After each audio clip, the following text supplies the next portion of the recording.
Buenas tardes, bienvenidos y bienvenidas al coloquio presentación sobre, bueno, este libro que puede parecer muy evidente lo que voy a decir, es que es una joya. Storyboarding Almodóvar, que publica Dolmen Editorial y bueno, antes de nada, que siempre me salto, soy muy mala para los protocolos, agradecer en primer lugar a Librería Luces la complicidad y la generosidad, especialmente esta edición del Málaga del Festival, que estamos en la segunda jornada del Málaga del Festival, que es la programación previa al Festival de Málaga, y que lo que busca especialmente este año, ya lo arrancamos esta intención, esta dimensión en 2021, además de celebrar la cultura con el cine como argumento, que es nuestro lema, pensar la realidad que nos está tocando habitar a través de las diferentes actividades que vamos programando. Este libro, en cierto modo, responde a esa doble dimensión. Ahora voy a presentarlo en condiciones porque ya estoy interpelándolo a través de su obra. Pero este libro responde a esa doble dimensión. Celebrar la cultura con el cine como argumento, en el caso de este libro pues sería el cine de Almodóvar, y por otro lado pensar la realidad, porque lo que Pablo Burratti, ¿no? Buratti, ¿no? Porque tenía yo la duda del apellido Pablo Buratti, que es el arquitecto, ¿no? No, yo soy productor cinematográfico. Bueno, sí, pues tengo que buscar alguna información. todo muy bien, por mi parte todo bien por ahora. Pero bueno, que me da tiempo a meter la pata una vez más, no pasa nada. Y además está quedando constancia para la posteridad en YouTube. Pero acepto el título de arquitecto sin ningún problema, ¿eh? Bueno, pues rebobinamos un poco. Este productor ejecutivo viene para hablar con nosotros sobre Storyboarding Almodóvar. Bienvenido a Málaga, al Málaga del Festival. No, muchísimas gracias a vosotros por la invitación. La verdad que es un placer venir aquí a un festival como el de Málaga, que para mí es, digamos, es muy caro a mis sentimientos. La ciudad también. Bueno, y agradecer también, yo con los protocolos también voy un poco mal, pero agradecer a la Librería de las Luces también por la invitación, a ti a través del MAF por invitarnos a hablar del libro y bueno, muy contento con este libro. Estábamos hablando antes un poco sobre el coloquio, que el hacer o realizar o elaborar el storyboard en un rodaje, en una película, no dentro de lo que es toda la parte del guión técnico, la parte técnica, ya per se es bastante complejo, porque tienes que trabajar como con varios departamentos, ¿no? Pero cuando buceas en este libro, esa complejidad es doble, porque por un lado tu oficio en el caso de este libro, es decir, todo el trabajo con el cine de Almodóvar, para mí me resulta extremadamente complejo, y la edición de este libro, esa complejidad como que la pone en valor y además le da una vuelta de tuerca, puesto que la complejidad es doble al tratarse de una edición muy complicada. Entonces te quiero preguntar, quiero empezar el coloquio preguntando precisamente por el proceso de edición de este libro, es una auténtica maravilla. Es una edición muy, muy cuidada. Le estaba preguntando a él si estaba contento con el resultado, porque bueno, en ocasiones a veces las ediciones patinan, especialmente en los libros que unen imagen y texto, y es impecable el trabajo que ha hecho Dolmen. Y después preguntarle también pues, es la complejidad de la propia profesión o el propio oficio. Vale, a ver, bueno, si no me acuerdo de todo me lo vas fundiendo. Si no le decimos saber ni que pare ahí. Y lo rebobinamos. En cuanto a la edición completamente del libro, sí, yo estoy muy contento con el trabajo de la editorial de Dolmen, lo ha mimado mucho. También debo reconocer que cuando yo propuse el proyecto, que era básicamente una idea vaga, me acuerdo que lo estuvimos charlando durante el rodaje de Dolor y Gloria con Agustín Almodóvar, justo en la secuencia, en la escena de la filmoteca, cuando grabaron la secuencia de la filmoteca. Yo le empiezo a proponer esta idea y el feedback que tengo por parte del deseo es tan abrumador, tan generoso, que hace este libro lo hace mucho más ambicioso de lo que yo originalmente lo había concebido. A partir de ahí, es como para mí era un desafío personal poder plasmar mi trabajo con Almodóvar y mi trabajo en términos generales en un proyecto de formato editorial, acostumbrado siempre al audiovisual, y me empeñé mucho a yo dedicarle mi poco tiempo libre, digamos, que disponía entre proyecto y proyecto, a darle forma, ¿no? Y creo que el haberme involucrado también en el diseño, digamos, en el formato definitivo y haber buscado el mayor material gráfico posible, porque la intención es que fuera, como mi oficio es netamente visual, quería que el libro fuera, digamos, todo lo visual que pudiera hacer y que se explicara a sí mismo a través de las imágenes, conseguir ese... Sobre todo que se entendiera cuál es, claro, no todo el mundo tiene por qué entender cuál es la clave, ¿no?, del storyboard en un proceso de elaboración de una película, ¿no? Que por eso te decía que a mí me parece que está muy logrado, porque explicas muy bien ese contraste de tu planteamiento al resultado final, ¿no? O sea, eso es muy interesante y explicas muy bien la labor de lo que es un storyboard en el rodaje de una película. Sí, porque una de las cosas que yo quería hacer especial hincapié, como cuando yo dije era productor cinematográfico, pero nunca ejercí de tal, digamos. Yo, a partir de mi conexión con el cine, prácticamente sacando algún proyecto muy primigenio, muy inicial, siempre me dediqué a la ilustración dedicada a la producción audiovisual, tanto como storyboard, como concept art y demás. Pero la intención era poder contar precisamente ese proceso desde un punto de vista totalmente de experiencia personal. Con la material bibliográfico al que yo pude acceder cuando me dedicaba a esto, era muy técnico, muy teórico, muy desde fuera, muy contado desde gente que conocía la técnica, conocía la herramienta, pero no la había experimentado de manera directa. Y ese proceso de planificación de secuencias, de escenas, en este caso concreto con Pedro, era una forma casi, para mí fue un regalo profesional poder trabajar con él y poder experimentar precisamente todo ese proceso y poder vivirlo de primera mano y poder plasmarlo luego a través de mi oficio en este libro.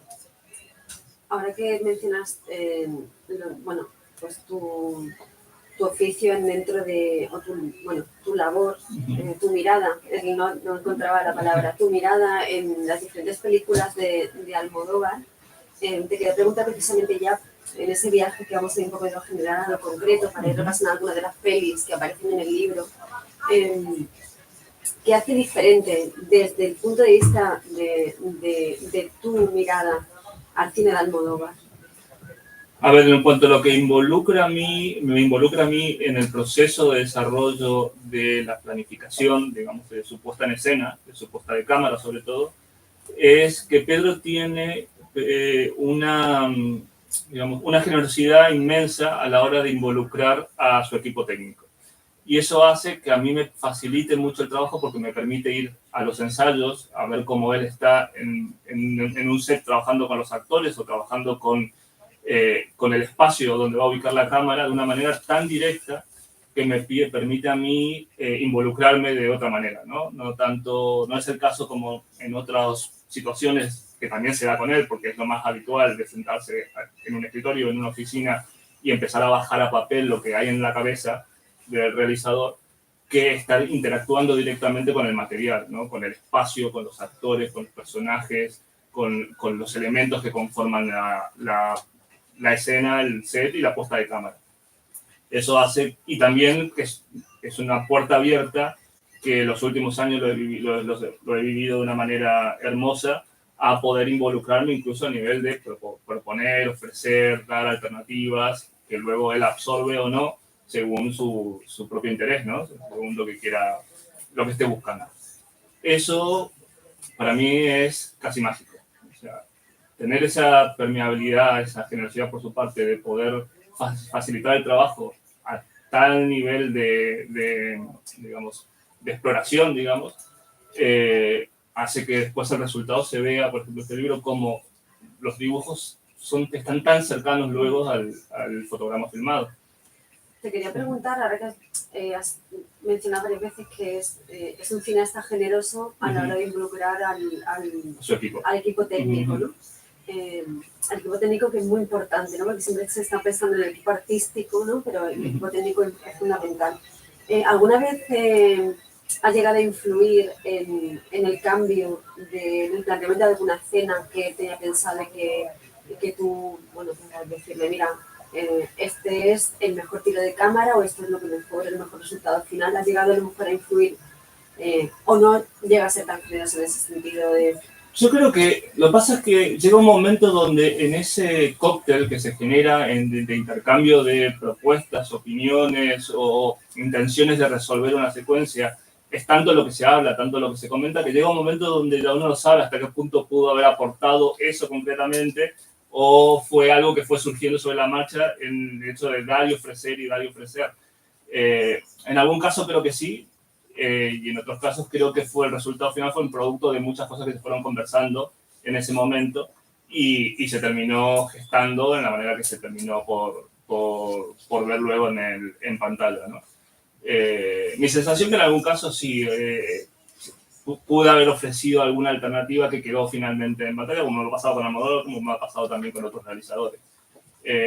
Porque en el fondo, digamos, una de las cosas que hacen, que tienen este nivel de cineastas, es que cuando realmente se escuchan, es porque realmente están ellos absorbiendo, digamos, lo que necesitan todo el tiempo y transformando eso que necesitan en lo que después quieren realmente plasmar en pantalla. Entonces, cualquier cosa que uno pueda aportar, generalmente, al contrario, no se cierran. Lo absorben, lo meditan, lo transforman y lo recrean en lo que ellos finalmente terminan por plasmar en sus proyectos, ¿no? En sus películas. Y con esa sensación he tenido siempre y mucho más en los últimos proyectos donde ya hay cierta confianza, cierta complicidad y facilita mucho la comunicación.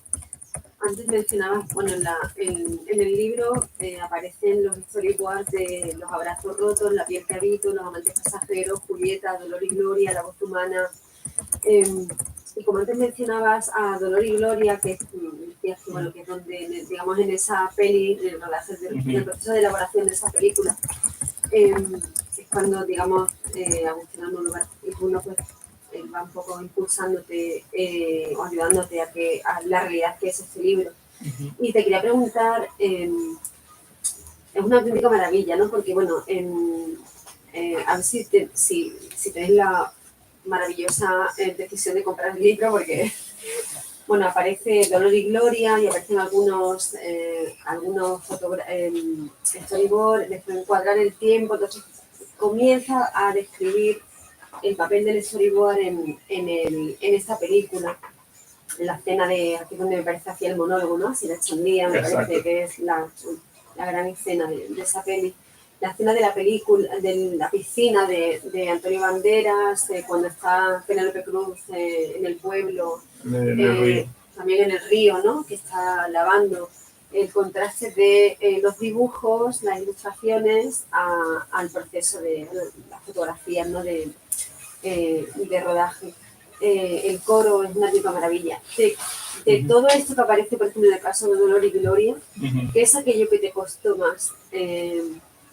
Porque es complejísimo. O sea, yo es que te vuelvo a decir lo que te estaba diciendo antes, me parece un proceso complejísimo. Creo que hay como una especie de preconcepto respecto al storyboard que se cree o se tiende a creer que es una herramienta más destinada a, digamos, a lo que tiene que ver con el cine de acción o el cine de muchos efectos digitales o el cine de complejidades muy puntuales en un rodaje, que hay que, digamos, generar la capacidad de poder resolutiva, digamos, de poder resolver en el menor tiempo posible, con los menores recursos posibles. Y en el caso del trabajo con Pedro, muchas veces vamos a lo meramente narrativo, a lo meramente expresivo en términos de puesta de cámara, sin entrar en cuestiones técnicamente muy complejas. Al contrario, él es como una herramienta para poder bajar sus ideas y empezar a trabajar con ellas y poder empezar a madurarlas y ver qué funciona, qué no le funciona, dónde cambiar y demás, desde un lugar estrictamente narrativo. Creo que digamos, lo interesante del trabajo con Almodóvar en este caso es precisamente escaparnos de ese preconcepto tan técnico del storyboard y entrar en un terreno más de trabajo sobre el drama, digamos, si se quiere ponerlo en términos de guión. Y eso es algo interesante de abordar y complejo de abordar también desde un guión gráfico, porque uno nos está planteando a ver cuál es el mejor encuadre para esto, cuál es la mejor puesta de cámara para que esto quede visualmente mucho más estético. El tratamiento de la escena completa, claro. Claro, lo que estamos buscando es cómo encajan todos los elementos, cómo funciona el ritmo, cómo funciona el montaje, cómo funciona digamos, la puesta de cámara desde esa perspectiva. Y eso es muy diferente al trabajo más habitual de una story, si se quiere, que tiene que ver con eso, con resolución de cuestiones mucho más técnicas. Voy a leer un fragmento de la parte en la que está Penélope Cruz en el río, cuando dice: faltó tiempo tras el ensayo para reunirnos y definir las ideas planteadas allí. El rodaje echaba a andar y estas viñetas fueron las últimas que dibujé para la película. Con el material que alcancé a mostrar al PEA productor, ¿no? Ese día... APA Pedro Almodóvar. Coño, pues había productor, perdón. Ese día concretamos algunos planos y otros los hice siguiendo el guión y lo orquestado con mi cámara. Como suele ocurrir en estos casos, tengo que dibujar más viñetas de las necesarias para cubrir todo lo que no hubo ocasión de comentar y pulir, ofreciendo así al realizador opciones para usar lo que pudiera encontrar útil y descartar aquellos planos que les sobren. Los textos van efectivamente en cada página, van explicando en los contrastes de escena a resultado final al storyboard. Y te quería preguntar por los textos que son tuyos. Sí, sí. Un poco la idea del texto, yo busqué ser lo más sintético posible con el texto y fue quizás lo que más me costó. Evidentemente, el otro trabajo ya estaba hecho. Pero porque no quería que el texto fuera... buscaba que el texto fuera complementario, no quería que sea como una especie de redundancia respecto a lo que ya se estaba viendo en las imágenes. Y al mismo tiempo transmitir una sensación de viaje de experiencia personal, de viaje personal a lo largo de los 6 proyectos que conforman el cuerpo del libro. Y entonces lo más interesante, porque el hecho de contraponer el story, la viñeta dibujada con el fotograma, es un bonito ejercicio para ver qué tan cercano lo planificado termina quedando luego en pantalla, pero lo más interesante de ver es precisamente lo que no queda, o sea, lo que queda desigual, lo que queda diferente o lo que finalmente no quedó en pantalla y se planificó previamente. Sí, porque, por ejemplo, leía lo del teléfono móvil, ¿no? Que al principio tú lo habías planteado y en el resultado final, por ejemplo, de una escena se había retirado. Sí, hay muchos casos de eso. Incluso, por ejemplo, el accidente de moto en La Piel Cabito se rodó completamente diferente a lo que se planificó, porque también faltaban fases en la preproducción en el momento que nosotros dibujamos de trabajo con stands y demás. Entonces, había como un primer acercamiento, un primer esbozo. Y precisamente eso es lo que más me interesaba enseñar, cómo ese proceso de planificación está supeditado a muchas interacciones, a muchos vaivenes en el camino. De la misma manera que un guion literario es un ente vivo que incluso en el rodaje va mutando, la planificación, salvo que hablemos de Hitchcock, que era una planificación de hierro y que tenía que funcionar como un reloj, un mecanismo de relojería, esto es también un elemento, una herramienta que está viva, que va transformándose, es un punto de comienzo, es un punto de partida, para luego las propias dinámicas de un rodaje y una producción la vayan terminando de ajustar y amoldar a las necesidades o a la forma en que el realizador está concibiendo su proyecto. En el caso, por ejemplo, que comentabas de la escena secuencial del río, fue lo último que dibujamos en esa película, en Dolor y Gloria, y no como otras veces teníamos la posibilidad después del ensayo volver a sentarnos, digerir lo que habíamos visto, yo ya con algún material ya previamente dibujado, empezar a ajustar y ver qué funcionaba y qué no. No tuvimos esa chance, entonces dibujé todo lo que habíamos ensayado y quizás de toda la película es la secuencia que menos emparentada está con los resultados luego en pantalla. Pero sin embargo el monólogo de la adicción, que era lo más importante y fue lo primero que atacamos en la película, siempre cada proyecto tiene una secuencia que es el reclamo principal de la historia. Luego lo demás es el tiempo que nos dé seguir avanzando sobre otras. Y el monólogo también, tuvimos un ensayo con los actores en el cual yo prácticamente no pude participar ni comentar nada con Pedro en esos ensayos porque él estaba trabajando el tono del monólogo, encontrar el personaje y demás. Yo me tomé la libertad pidiendo autorización de filmar, de grabar con mi cámara el ensayo y luego proponerle con un story fotográfico, tomando capturas de pantalla de lo que yo había grabado, proponerle ideas a Pedro para poder avanzar sobre lo que luego dibujaríamos. Y ya con ese material, con esas capturas de pantalla, él ya pudo empezar a organizar y bajar a papel cosas que tenía en su cabeza y facilitar comentármelo luego para luego dibujar. Por eso ese tipo de secuencias más trabajadas, con más tiempo de desarrollo, están mucho más cercanas luego al resultado en pantalla. Decías que, bueno, el tema del guión gráfico, bueno, casi todo en un rodaje es muy orgánico, es decir, porque hay que ir adaptándose a veces un poco a lo que se va encontrando, por muy planificado que esté todo el proceso de rodaje. Pero es verdad que en el caso de un guión gráfico es algo muy orgánico, muy vivo. Escuchándote por el tema de lo que acabas de comentar, del contraste, ¿no? Y tengo aquí la parte de los amantes pasajeros, ¿no? En el caso de la escena del río que estabas comentando, en contraste con lo que es efectivamente, ¿no? El eje central, que es el monólogo de Chandía. ¿Hay diferencia o notas mucha diferencia en los exteriores y los interiores? ¿O a ti tú no notas ningún tipo de diferencia a la hora de llevar a cabo lo que es el guión gráfico cuando estás trabajando? A ver, hay mucha diferencia en el caso, y particularmente en el caso concreto de los proyectos de Almodóvar, porque tengo la sensación de que Pedro es un cineasta muy de interiores, porque los interiores los controla mucho, o sea, están hechos a su medida y él sabe perfectamente qué está buscando ahí, cómo lo quiere, cómo lo visualiza y cómo maneja los distintos términos, y es su espacio y su ambiente más cómodo de trabajo.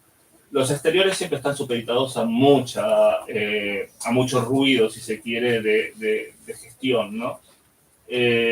Por eso también el dibujar exteriores tiende a poder simplificar la tarea, poder, digamos, más que una búsqueda, que sí también existe desde lo narrativo, tiende a facilitar las cosas para el rodaje. Hay otros tiempos más acotados, digamos, mucho menos posibilidades de explayarse o de buscar alternativas y demás. Los interiores no, los interiores, digamos, casi es una invitación a jugar de manera totalmente abierta y con todas las posibilidades al alcance, sobre todo en producciones como la de Pedro, que él controla lo que está buscando, digamos, lo que necesita. Muchos son decorados, entonces los decorados están diseñados para que él pueda explorar lo máximo posible de sus necesidades visuales. Como decías, en el caso de los amantes pasajeros, si bien se trataba del cuerpo de un avión, eso condicionaba la cámara mucho, la puesta de cámara mucho, y de alguna manera había muchas cosas a seguir, como el protocolo de despegue y demás. Eso hace que trabajáramos sobre un cuerpo visual muy concreto, ¿no? Muy específico, lo que facilitó mucho que los dibujos luego se acercaran tanto a los fotogramas.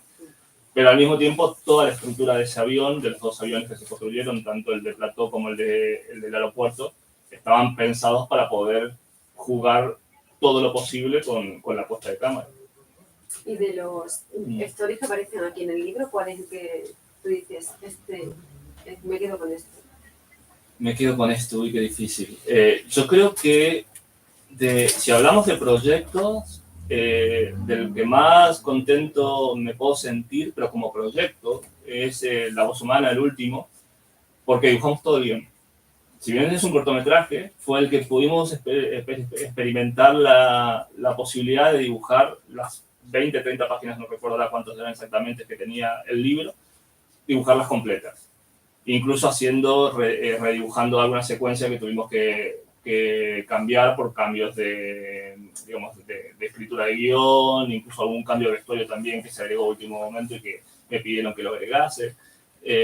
Y era un plató único, lo que permitió también estar todo el tiempo moviéndonos por el set, tratando de encontrar encuadres, buscando cuándo era la mejor alternativa para utilizar los top shot, que a mí me encantaba la idea de jugar con esa idea de casa de muñecas, que Pedro siempre lo tuvo en su cabeza y siempre lo planteó, pero que él se quería guardar el momento para empezar a enseñarlo, y yo desde mi afán de ilustrador lo quería visualizar todo el tiempo, y ahí yo lo pongo en uno de los textos, que mi yo storyboard artist fue en ese sentido mucho más sensato que mi yo ilustrador, porque mi yo ilustrador quería explayarse de todas las maneras posibles, mientras que había que pensar precisamente en el desarrollo de una propuesta cinematográfica donde toda la información hay que administrarla.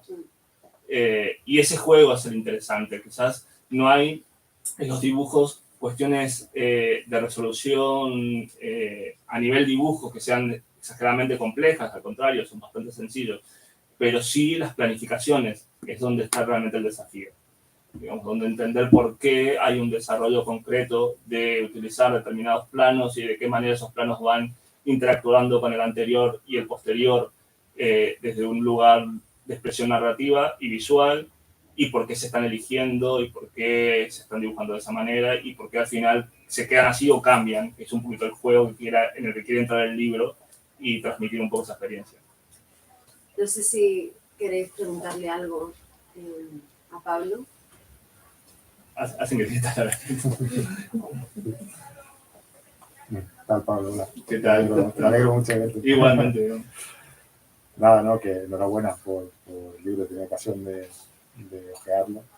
Y bueno, y desde ya está en la bibliografía básica de nuestros cursos en la Escuela de Arquitectura. Pues está buenísimo saberlo. Sí, porque además el tema de storyboard, digamos, a nuestro nivel intentamos también enseñárselo y que lo maneje, ¿no? También como herramienta gráfica, que para el arquitecto también es fundamental, y teniendo en cuenta todas las afinidades en los procesos creativos, tanto del cine como de la arquitectura, tenemos una herramienta fundamental, ¿no? Y nada, hablando, un poco lo has comentado, ¿no? Pero a mí me fascina la asombrosa similitud que muchas veces lo habéis comentado, ¿no? Entre ese trabajo gráfico y luego las escenas finales que se filman, ¿no? Y hasta, tú hablabas antes de Hitchcock, ¿no? De esa planificación férrea y su ilustrador, ¿no? En la escena de Psicosis, ¿no? De Saul Bass. Sí. Que bueno, que como que se atribuía, ¿no? La autoría de esa secuencia, ¿no? Bueno, que también hay personaje y personaje, ¿no? Hitchcock le atribuye otra, ¿no? Pero yo creo que él mismo sí se atribuye, ¿no? Sí. No, que hay una delgada línea, ¿no? Entre qué es fruto del ilustrador y qué es fruto también de... ¿Cuál mirada, no? Entre claro. Las dos miradas prevalece... A ver, siempre esto hay que ser honesto y ser, digamos, uno puede ofrecer mucho y puede aportar mucho desde su rol, pero el realizador es el que toma las decisiones, tanto como si acepta alguna propuesta, como si él las aparca o crea o muta alguna cosa a partir de algo que pudo haber escuchado, y que muchas veces queda una sensación donde no sabemos dónde nace y dónde muere esa idea, simplemente ha ido creciendo y se ha terminado de formar en este proceso. Y no es ni de uno ni de otro, en todo caso es del realizador, porque es el quien está gestando ese universo, y de todas las voces que forman parte de un proceso tan colectivo como es el cinematográfico, el realizador que se sabe rodear es porque realmente tiene ya de por sí un don especial que lo eleva a una categoría diferente que el que se encierra solamente en sus propias ideas y no escucha nada de lo que le puede venir de afuera. Sobre todo en un medio como este, o sea, no estamos hablando de un artista plástico o demás que por ahí está mucho, o incluso te diré hasta un dibujante de cómic que puede ser que se autoescribe sus propias narrativas, que puede estar más encerrado en sí mismo. Ese proceso el realizador ya lo vivió con su guión, en el caso de que sea escritor y demás, pero ya cuando se entra en una producción, es su propio guionista, quiero decir. Se entra en el proceso de producción, ya involucra a muchos departamentos, a muchas áreas donde todos tienen algo que decir y algo que aportar y algo que ofrecer, y el último, el que va a empezar a tamizar y a cribar toda esa información es el realizador, y es el que hay que otorgarle, digamos, todas las buenas de la ley en este caso, digamos. Y es así con Almodóvar y con todos los demás, claro. Yo una de las cosas que sí me he propuesto en este libro, y creo que no sé si lo dejo entrever en la introducción, un poco la intención era esa, pero también lo he explicitado en alguna que otra presentación, es que desde mi lugar de storyboard artist, yo lo que quería también es hacer como una suerte de valoración de todo ese trabajo en las sombras que hay en cada proyecto cinematográfico, de muchas personas que intervenimos, que tenemos profesiones quizás poco conocidas o de no mucha exposición, generalmente somos los que estamos listados en ese rol interminable de créditos al final de la película, donde todo el mundo empieza a levantarse e irse de una sala, o Netflix que te pasa a la siguiente película y no te deja ni siquiera tener la opción de verla, y que los pocos que generalmente nos quedamos anclados en las butacas o volvemos a apretar algo para ver los películas somos la gente que estamos involucrada en un proyecto audiovisual, porque es la forma de reconocernos o rendirnos un homenaje o aceptar que ese trabajo está ahí, digamos. Y un poco la intención del libro, en segundas, digamos, instancias, en subtramas, si se quiere, para un libro de esta naturaleza, si se puede permitirme la analogía, era eso, ofrecer la posibilidad de que se entienda, a grosso modo, de que hay muchas pequeñas actividades que tienen su pequeño gran aporte a un proyecto audiovisual.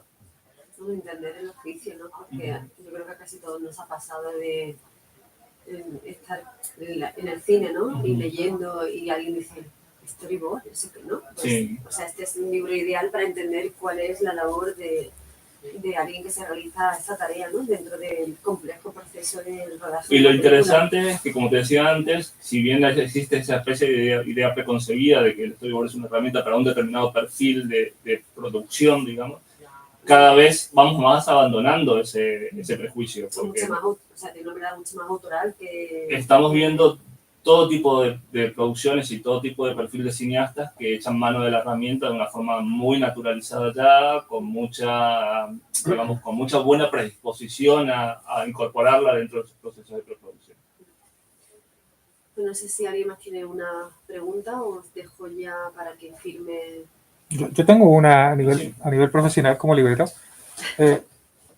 ¿Por qué no se estilan más libros de este estilo? Quiero decir, ¿por qué no se publican, lo mismo que se publican libros de guiones o de películas o de actores, eso? ¿Por qué no se piensas tú que no se trabajan más los storyboards? Porque al fin y al cabo hay un boom, pues, por ejemplo, de la novela gráfica y de todo lo que es material gráfico, los cómics, y esto no deja de ser también un lenguaje gráfico que puede tener su público, más allá del interés profesional que puede tener para la propia industria o para profesionales de distintas materias.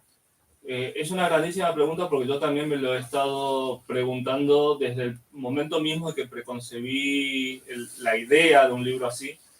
Y te digo que me costó mucho empezar a darle forma en mi cabeza porque tenía que encontrar cuál era la clave de formato,